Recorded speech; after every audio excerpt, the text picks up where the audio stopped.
Talk about the power of the gun lobby. Are you surprised to see the Facebook page down right now of the NRA, or it's gone dark? And also talk about the power of ALEC and what it is. Well, thank you so much for having me on. I'm not surprised to see the NRA duck in the face of this horrific massacre in Connecticut. But the fact is that the NRA has been working with ALEC for decades, and ALEC is the American Legislative Exchange Council. It's an organization that describes itself as the largest membership organization for state legislators in the country, a voluntary membership organization. And really, it's bankrolled by some of the largest corporations in the world.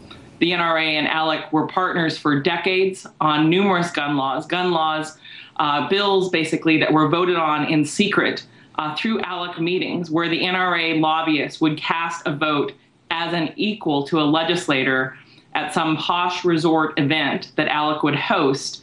And those bills are quite extreme. They include not just the bill ratifying Florida's Stand Your Ground law that was in controversy earlier this year after being cited in the Trayvon Martin shooting incident in Florida, but also laws on the books and bills that would say, most recently last December, ALEC passed a model resolution that they wanted to be passed in the states that said that cities could not bar machine guns. That's how extreme their agenda is. And earlier this year, in the wake of the controversy, the public outcry over Florida and Trayvon Martin and that law, nearly 42 corporations have left ALEC. But ALEC also announced that the NRA's task force, the gun task force, was no longer going to be in business.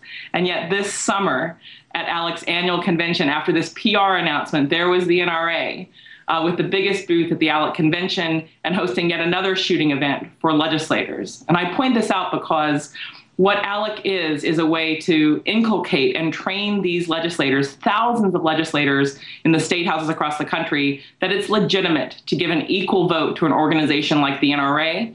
Many of these legislators go on to serve as governors, like Scott Walker of Wisconsin, John Kasich of Ohio. Many of them go on to Congress. The two most powerful men in the United States House Representatives, John Boehner and Eric Cantor, are ALEC alums.